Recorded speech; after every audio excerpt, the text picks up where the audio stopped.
وفضله وكرمه وتوفيقه وامتنانه أشهد أن لا إله إلا الله وحده لا شريك له وأشهد أن نبينا محمدا عبده ورسوله الداعي إلى رضوانه أصلي وأسلم على حبيبنا المصطفى نبينا محمد صلى الله عليه وسلم وعلى آله وعلى من سار على نهجه إلى يوم الدين. أما بعد، اللهم انفعنا بما علمتنا وعلمنا ما ينفعنا وزدنا علما في علم يا رب العالمين. Namun sekalian jemaah masjid, yaitu salam semoga selalu juga diberikan Allah Subhanahu wa taala. Kita lagi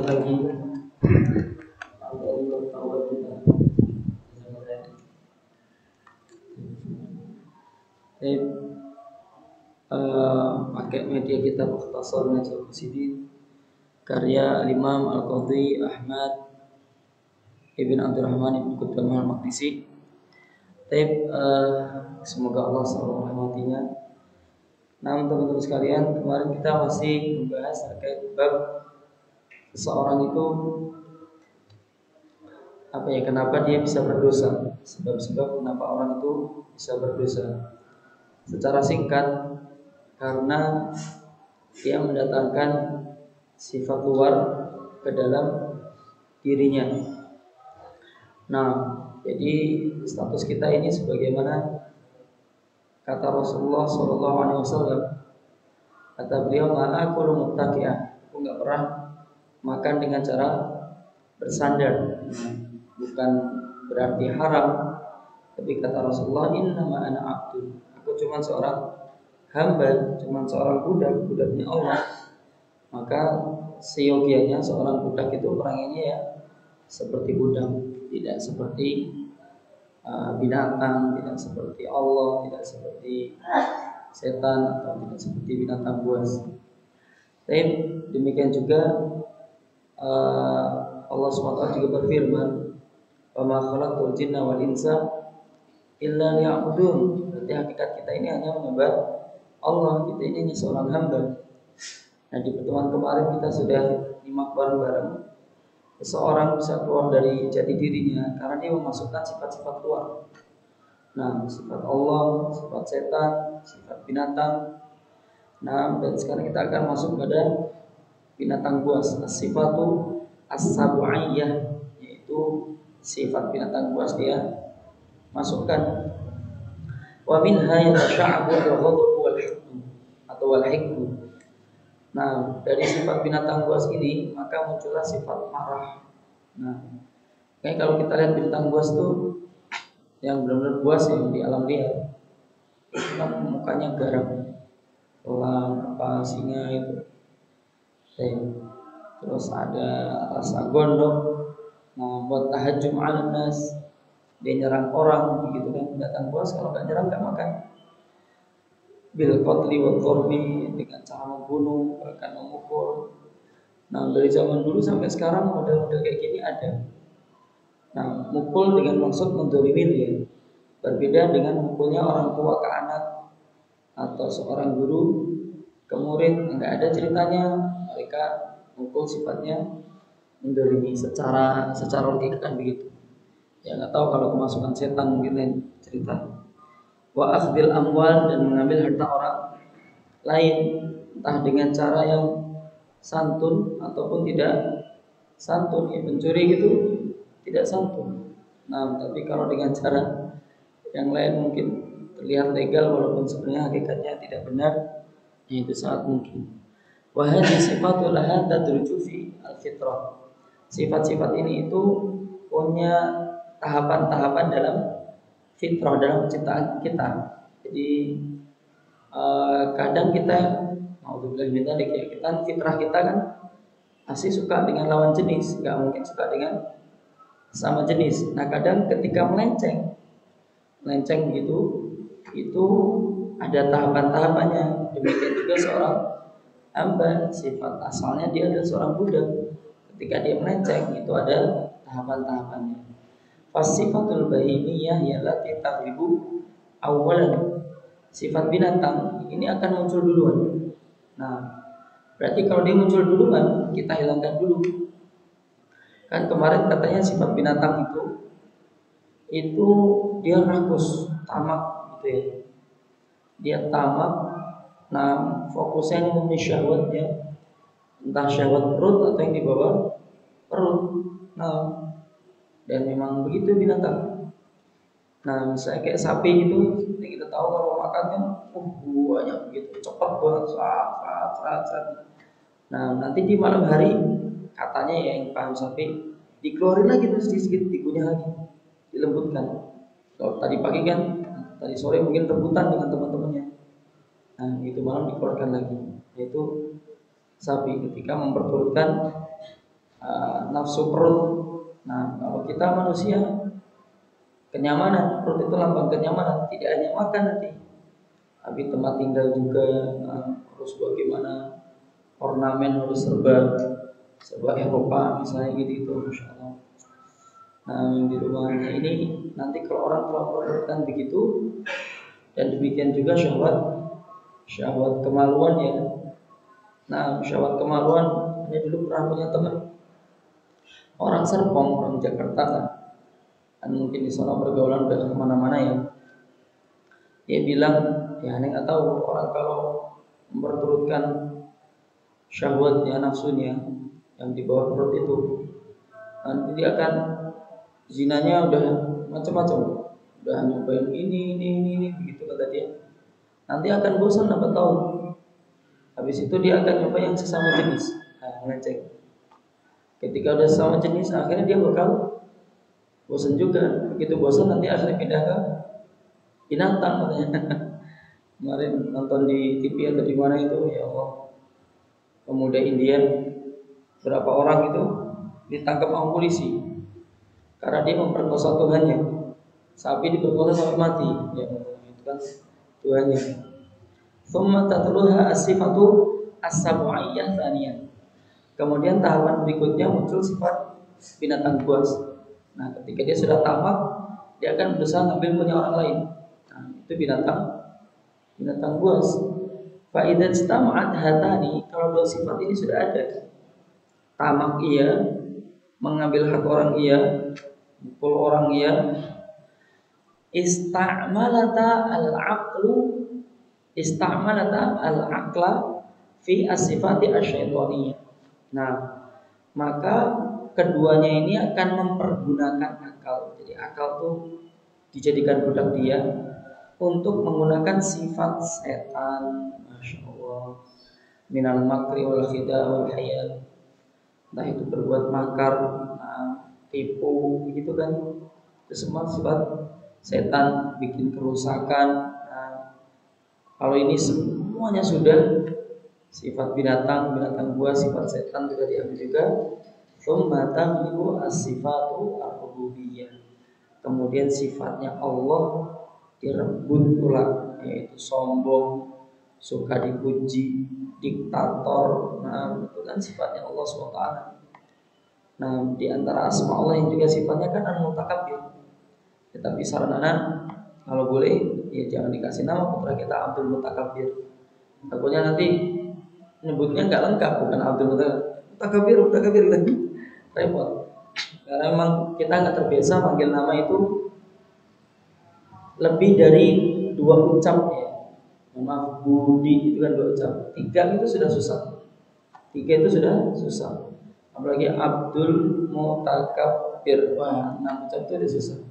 Tapi kalau orang Arab tuh lengkap gitu Pak. Mereka nggak susah. Dulu itu ya cerita sedikit nggak pagi.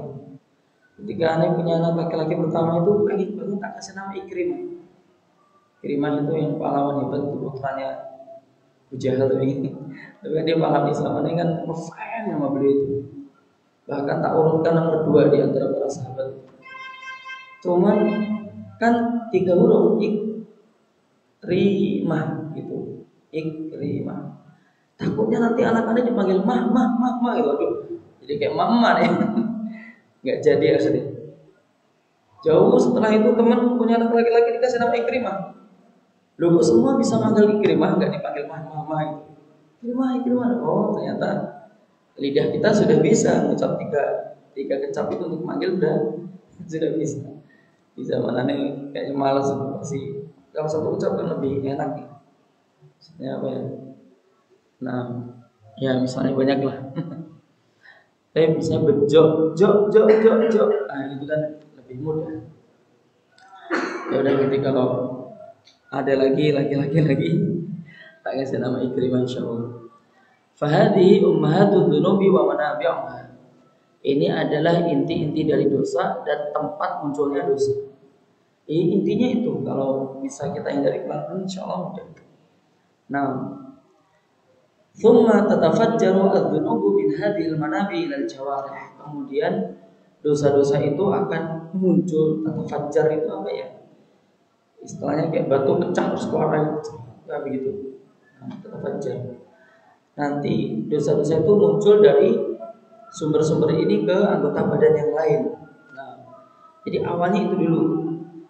Fa ba'duha fil qalb, sebagian itu ada di hati.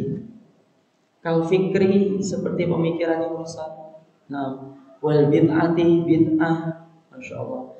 Bid'ah itu memang kita harus belajar teman-teman. Bahaya bid'ah itu. Karena ketika orang, mohon maaf nih, menjalankan bid'ah itu, dia ngerasa dia itu nggak sedang berlaku dosa ya. Aku sedang beribadah gitu. Jadi kalau dia ngerasa sedang beribadah, ya dia nggak bakal istighfar. Ya gimana istighfar? Dia ngerasa ibadah. Beda dengan maksiat pada umumnya, dia ketika menjalankan maksiat, dia tahu ini maksiat. Pasti dia akan punya tekad suatu waktu dia tobat itu. Tapi kalau kita enggak. Nah kita tahu kita atau tidak hanya dengan satu jalan, belajar. Berani punya Ustadz Syekh Nasir Al-Qarni. Di Arab itu kan ada Hayatul Amri bil Ma'ruf wa Nahyi 'anil Munkar di Saudi. Ada divisi kementerian begitu amar ma'ruf nahi munkar. Jadi kementerian agama itu pecah banyak gitu Pak. Kalau di kita nggak tahu, di kita dulu kayaknya mirip-mirip dai. Dulu mirip-mirip dai di kita. Sekarang tidak tahu. Dulu aneh di Mentawai juga yang ngirim Departemen Agama. Nah, tapi kerjasama dengan kerajaan Saudi. Dan sekarang, tapi nggak tahu sekarang. Ya mungkin lebih besar lagi mungkin, orang tahu. Nah, beliau itu sering dikirim ke negara-negara Islam yang lain. Pengakuan dia sampai 52 negara. Terakhir yang dikunjungi itu Indonesia.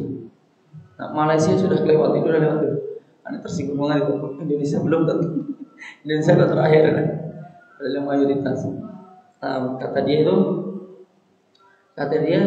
95% kalau masalah 95% lebih pelaku bid'ah itu karena dia tidak tahu. Masya Allah. Dia main persentase. Tadi kan survei ala kadarnya mungkin itu kan banyak Pak. Tapi yang 5% dia tahu tapi tetap ngotot. Berarti itu kan mungkin ulama-ulamanya ada tempatnya gitu ya. Nah berarti ini kan kasihan mereka. Berarti mereka ikut-ikutan aja. Nah ini kita perlu belajar nanti sama ustaz akidah di sini lah. Taib wan nifaq dan sifat kemunafikan. Munafikan itu berwajah dua. Nah, Rasulullah juga menyebutkan istilah wajah dua itu ada. Nah, itu kan berupa hadisnya. Jadi di sini ngomong ini, di sini ngomong begini. Dulu waktu anak kecil itu kan nggak tahu hobinya. Ketika orang tua pada gibah gitu, kadang ngikut-ngikutin orang tua gitu. Nah, ketika dia jelek-jelekin si A, kemudian pindah ke si B, kok jelek-jelekin? Dia gantian jelekin si A. Jadi dibalik-balik bisa dia di si A, dan di si B, dia si B, jelekin si A. Ini sampai bingung itu loh. Yang jelek itu apa B kok? Kemarin kalimatnya berubah. Nah ini namanya berwajah dua. Wa ikmari asu, dan menyembunyikan keburukan. Nah, ini kan sifat orang kafir kayak gini tuh. Dia menyembunyikan keburukan. Nah, maksudnya orang-orang kafir musuh kita. Senyumnya itu dengan maksud pengen menerkam kita. Nah, singa kalau makan kan senyum dulu dia. Nah, kelihatan giginya. Wa ba'dha fil ain, wa ba'dha fil ain. Sebagian itu ada di mata, masya Allah. Wa ba'dha fi sam'i, sebagian lagi di pendengaran. Wa ba'dha fil lisan, sebagian lagi di lidah. Wa ba'dha fil batni wal farji, sebagian lagi ada di perut dan di kemaluan. Nah, wa ba'dha fil yadaini wa rijlain, sebagian lagi ada di kaki, di tangan, kedua tangan, dan sebagian lagi ada di kedua kaki. Berarti semuanya terlibat. Masya Allah. Wa ba'dha ala jami'il badan, semuanya ada di seluruh anggota badan sampai terlibat. Nah, tapi dari sekian banyak anggota badan ini, yang paling banyak masukkan orang ke neraka itu mana Bapak yang sudah disebutkan? Versi Rasulullah, yaitu ya, nah, al-lisan dan al-farj, ya, lisan dan kemaluan. Ani dulu pernah punya kenalan, itu enggak pernah gibah sama sekali, Pak. Mulutnya indah, benar-benar indah. Tapi dia enggak lolos di sini. Ternyata tukang zina. Masya Allah. Kalau yang sangat menjauh ke zina terus tapi gibahnya jago, itu banyak. Tapi yang terbalik jarang. Ya Allah, dia cerita sendiri. Oh ya Allah, enggak lolos di ini. Memang benar-benar kata Nabi itu benar. Aneh kemarin, naudzubillah min dzalik, dapat cerita dari Ustaz Suparwi itu ya, maaf orang Demak gitu nih. Beliau kan pernah merantau di Jakarta lama, ngajar di IHBS, ngajar boarding school ya di Jakarta. Dia cerita, maaf ya, ada seorang ustaz zina dengan istri orang. Ustaz salah. Zina dengan istri orang, digerebek suaminya.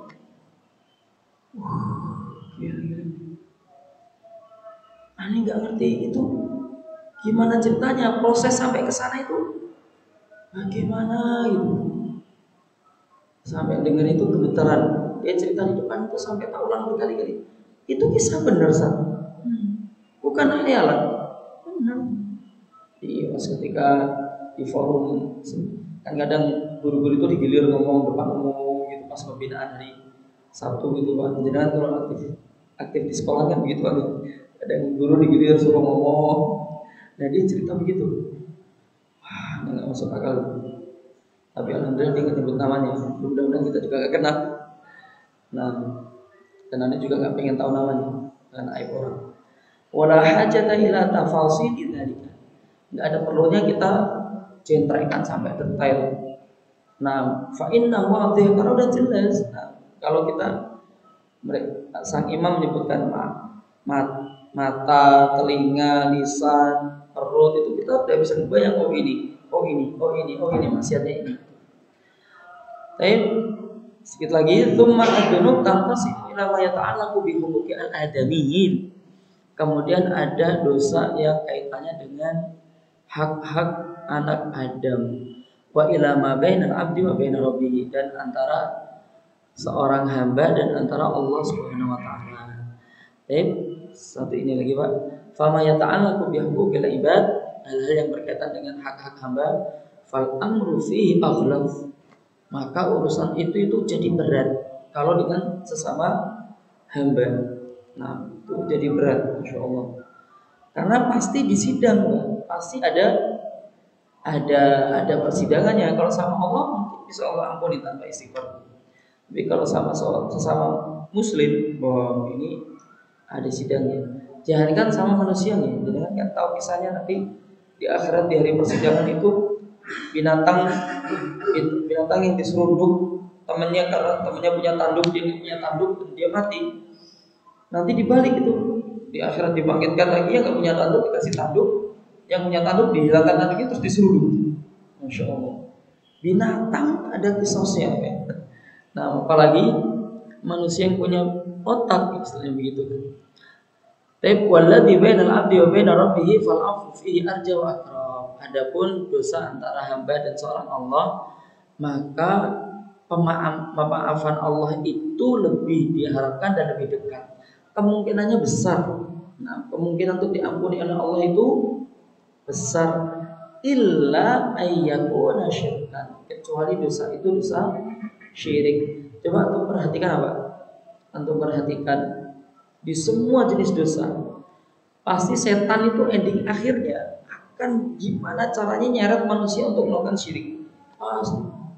Nah, dan kisah begitu banyak dari zaman dulu sampai zaman sekarang. Kalau pertama murtad dulu Pak, keluar agama begitu.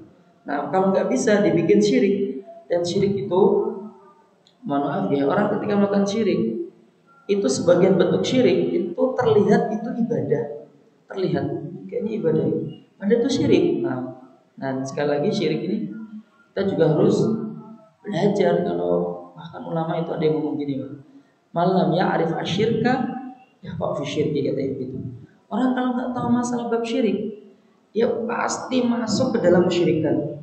Waduh, kan serem Pak. Berarti harus belajar. Nah, yang sudah ulama terjerembab dalam kesyirikan juga ada. Kisah zaman dulu kalau ambil Baurah, teman semua tahu ceritanya kan. Nah, masuk, nah apalagi dia nggak tahu. Berarti kalau gitu nggak usah belajar sekalian, ya enggak. Belajar, habis itu tawakal sama Allah agar dijauhkan dari dosa syirik. Yang penting bergantung terus ke Allah, itu yang penting. Hati kita itu mu'allaqun billah. Yang 7 golongan kan salah satunya bergantung di masjid kan, hatinya. Mu'allaq itu nempel. Kayak kipas angin gini nempel terus. Jadi kalau kita keluar rumah itu hati kita masih di masjid, pengen balik lagi. Nah, inti dari masjid kan rumah Allah. Nah, intinya hati kita itu nempel terus ke Allah, nanti aman. Nah, fadzalika alladzi la yufat. Nah, dosa syiriklah yang tidak mungkin terampuni kalau si pelakunya tidak minta ampun sebelum dia meninggal. Kalau sudah tobat ya pasti Allah ampuni. Tapi kalau belum, wah nggak ada ampun itu. Baik, tak kira itu Pak untuk pertemuan pagi ini. Insyaallah di pertemuan berikutnya kita lanjut lagi hadis Nabi terkait ini. Jadi ini tuh ringkesan dari hadis yang di bawah ini. Nah, baik, kita tutup dengan bacaan doa kafaratul majelis. Subhanakallahumma wa bihamdika asyhadu an la ilaha illa anta astaghfiruka wa atubu ilaik. Assalamualaikum warahmatullahi wabarakatuh.